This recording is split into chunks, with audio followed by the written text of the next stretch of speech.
৩ কোটি রুপি খরচ করেও কৃত্রিম বৃষ্টিপাতে ব্যর্থ হলো ভারত। দূষণ কমাতে দিল্লির আকাশে ছড়ানো হয় মেঘের বীজ।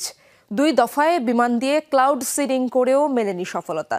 লোকসান প্রায় 2 কোটি রুপি। এর জন্য বাতাসের কম আর্দ্রতাকে দুষছে কর্তৃপক্ষ। বুধবারও 2 দফায় ক্লাউড সিডিং করার কথা রয়েছে নয়াদিল্লির। ভারতের রাজধানীর বায়ু এতটাই দূষিত ছিল যে তা সরাতে কৃত্রিম বৃষ্টির প্রয়োজন ছিল। তাই মঙ্গলবার 2 দফায় ক্লাউড সিডিং বা কৃত্রিম বৃষ্টি ঝরানোর চেষ্টা চালায় ভারত সরকার, যাতে 2 ফ্লাইট পরিচালনা করতে খরচ হয় প্রায় 2 কোটি রুপি। ছোড়া হয় মোট 14টি ফ্লেয়ার।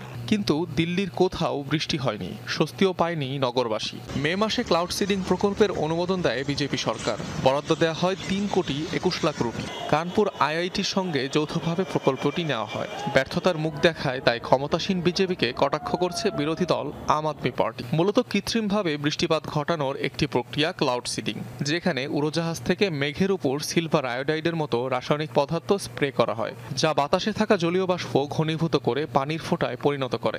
এক পর্যায়ে তা বৃষ্টি হয়ে মাটিতে ঝরে পড়ে। তবে বাতাসের আর্দ্রতা কম থাকলে এ প্রক্রিয়ায় বৃষ্টি নামানো কঠিন হয়ে পড়ে।